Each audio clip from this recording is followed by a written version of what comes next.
चलिए commodity 10 minute की शुरुआत कर लेते हैं। आज सबसे पहले एग्री मार्केट की ही बात करेंगे। एग्री मार्केट में टॉप कमोडिटीज देख लेते हैं कि आज वहां पर किस तरह का एक्शन हो रहा है, कल किस तरह की क्लोजिंग हुई और आज शुरुआत कैसी हो सकती है। सबसे पहले बात यहां पर जीरे की करेंगे, जहां पर अब मुनाफा वसूली दिखनी शुरू हो गई है। सत्र में हमने देखा 3% तक की गिरावट दिखी, 23,300 तक आ चुका है जीरा का वायदा। हल्दी और धनिया में भी दबाव का ही रुख है। धनिया 7,550 रुपए के नीचे आ चुका है, कल 1% तक की गिरावट यहां भी देखने को मिली। और हल्दी में भी मुनाफा वसूली हावी है, 14,750 के आसपास आ चुका है, कल करीब 3% की गिरावट हल्दी भी देखने को मिली। ग्वारसीड और ग्वारगम ये भी कमजोर थे, 9,875 के आसपास ग्वारगम आ चुका है, 2% की गिरावट कल यहां भी दिखी थी और ग्वारसीड भी कमजोर हो चुका है और 5,175 के नीचे ग्वारसीड का वायदा आ चुका है। तो सारे काउंटर कल कमजोरी के ही मूड में थे। कैस्टर सीड 6,300 के आसपास है, एक्सपोर्ट की चिंता यहां पर बरकरार है, इससे यहां पर दबाव बन रहा है।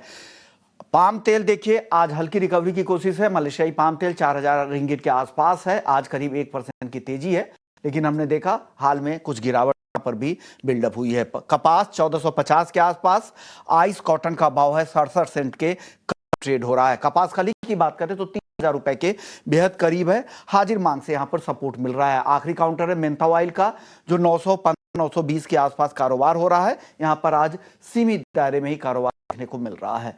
हमारे साथ भाविक पटेल हैं ट्रेडबुल सिक्योरिटीज से, जो बताएंगे कि आपको सालों में क्या करना है और साथ ही सीड ग्वारगम में क्या करना है। भाविक, शुक्रिया आपने वक्त निकाला। सबसे पहले शुरुआत हम करेंगे जीरे के साथ। जीरे पर आप क्या देख रहे हैं सर? जीरे में जो 3% की गिरावट दिखी, क्या बाइंग का अच्छा मौका है या अभी वेट करें अगले हफ्ते तक? Good morning. Good morning.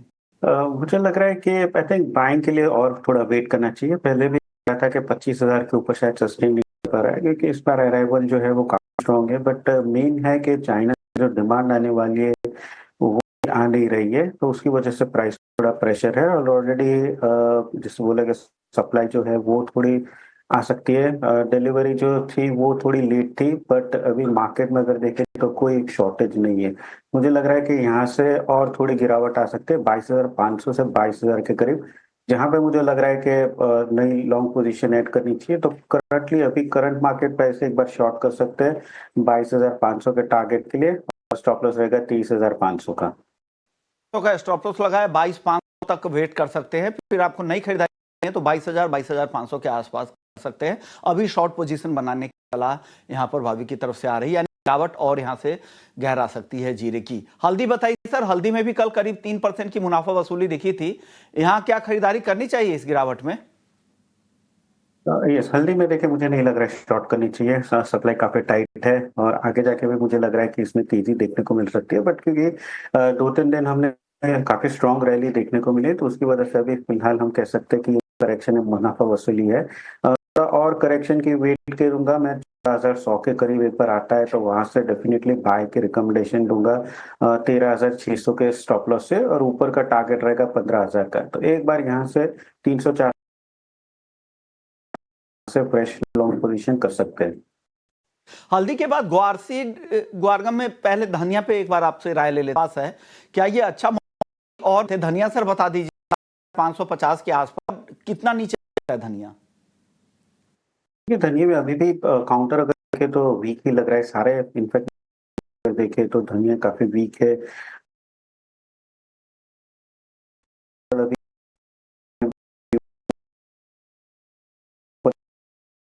लग रहा है कोई पोजीशन कर देखो तो लग रहा है 7,400 तक का लेवल है जहां पे शायद सपोर्ट आ सकता है। तो क्लियरली इधर किसी को बाय करनी है तो 7,400 का वेट कीजिए, या तो फिर लॉन्ग नई पोजीशन करनी है ऊपर की तो 7,700 के ऊपर करनी चाहिए। बट अभी फिलहाल नहीं लग रहा कि यहाँ से लॉन्ग पोजीशन करनी चाहिए। मसालों के बाद सर ग्वारसीड ग्वारगम में बता दीजिए, ये भी काफी अब कमजोर हो गया है, क्या हो रहा है सर? ग्वार में गिरावट क्यों है और ये क्या होगा? देखिए गोवा सीड में अगर देखें तो डिमांड काफी वीक है। गम की बात करें तो शायद गम यहाँ से थोड़ा बहुत तेजी हो सकती है, क्योंकि 4 हफ्ते के बाद पहली बार यूएस में हमने देखा कि जो ऑयल ड्रिंक के काउंट्स है वो बढ़े हैं। तो यूजुअली गम जो है वो उसके एक्सपोर्ट में काम आता है। तो मुझे लग रहा है वैसे भी अगर हम देखें तो 9,800 9,700 के करीब जब जब भी गम आया है तो वहां से थोड़ी बहुत बाइंग आ चुकी है। तो यहाँ से I think risk reward ratio favourable नहीं है शॉर्ट करने का, तो गम मुझे लगता है कि यहाँ से थोड़ा बहुत रिकवरी हो सकता है। करंट मार्केट प्राइस से बाय करते हैं 10,100 के टारगेट और 9,700 का स्टॉप लॉस रहेगा। सीड की बात करें तो आई थिंक सीड में अभी भी मुझे लग रहा है कि यहाँ से 5,000 से 4950 तक के लेवल आ सकते हैं। ये क्लियरली और नेगेटिव लग रहा है, वीक लग रहा है, तो सीड जो वो अवॉइड कीजिए। गम जो है वो करंट मार्केट प्राइस से बाय कर सकते हैं। बात नॉन एग्री की करते हैं। सोना आज 3,500 रुपए से ज्यादा नीचे आ चुका है कल के रिकॉर्ड हाई से, जो हमने 99,358 का हाई देखा था। $150 की गिरावट आ चुकी है कॉमेक्स पर भी, और गिरेगा क्या यहां से?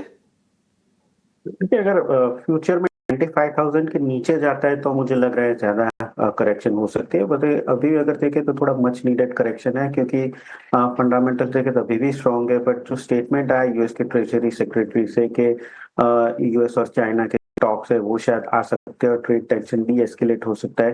ट्रम्प का भी स्टेटमेंट है कि फेड के जो चेयरमैन अभी वो नहीं निकालने वाले, तो जिस रीजन से लास्ट 2-3 दिन में हमने सोने में तेजी देखने को मिली, तो वो थोड़ा अनवाइंड हो रहा है। तो अपसाइड आई थिंक अभी भी मुझे तेजी लग रही है, बट 95,000 के नीचे जाता है तो ही ज्यादा करेक्शन हो सकता है। बट इंट्राडे आई थिंक थोड़ा बहुत करेक्शन जो है वो कंटिन्यू रह सकता है। तो जो पुट ऑप्शन 95,000 का गोल्ड मिनी में, वो मैं रिकमेंड करूंगा, क्योंकि फ्यूचर अभी भी काफी वॉलेटाइल है। 480 के करीब 360 के स्टॉप लॉस है और टारगेट रहेगा 650 का। सर, अब बात क्रूड की करते हैं। क्रूड में क्या लग रहा है आपको? क्रूड में आज 1% की तेजी है, और उन दोनों बयान जो ट्रंप ने कहा है कि वो अभी उनको फेड चेयरमैन को हटाने नहीं है, उनको बर्खास्त नहीं करेंगे, इस तरह के बयान, और साथ ही चाइना के साथ भी ईज होने की संभावना है, ट्रेड तनाव, क्या लग रहा है इसके बीच में क्रूड को और सपोर्ट मिलेगा क्या? यस डेफिनेटली, क्योंकि ट्रम्प ने ये भी बोला कि हम इजराइल के साथ है, और उन्होंने ये भी बताया कि अगर ईरान के साथ न्यूक्लियर डील नहीं होती तो और सैंक्शंस देंगे, जिसकी वजह से क्रूड में हमने वापस से तेजी देखने को मिली। कल एपीआई का डेटा आया, वो भी दिखा रहा था कि मेजरली क्रूड में ड्रॉ हुआ है, इन्वेंट्री कम हुई है, जिसकी वजह से क्रूड में थोड़ी और तेजी देखने को मिली। तो इंट्राडे मुझे लगता है कि यहाँ से और 50-60 पॉइंट्स की अपसाइड देखने को मिल सकती है। तो 5500 का जो कॉल ऑप्शन है वो बाय कर सकते हैं अराउंड 185 टू 65 के टारगेट के लिए, और 150 का स्टॉप लॉस रहेगा। ओके, 5500 के स्ट्राइक की कॉल खरीदे क्रूड की। अब कॉपर पे और चांदी पे सिर्फ कॉल बता दीजिए सर, टारगेट और स्टॉप लॉस दोनों के। कॉपर में बाय की रिकमेंडेशन रहेगी 857 के करीब, 865 के टारगेट के लिए, और 853 का स्टॉप लॉस रहेगा। जबकि चांदी में 97,000 का जो कॉल ऑप्शन है वो बाय कर सकते हैं अराउंड 4100, 4500 के टारगेट के लिए, और 1300 का स्टॉप लॉस रहेगा।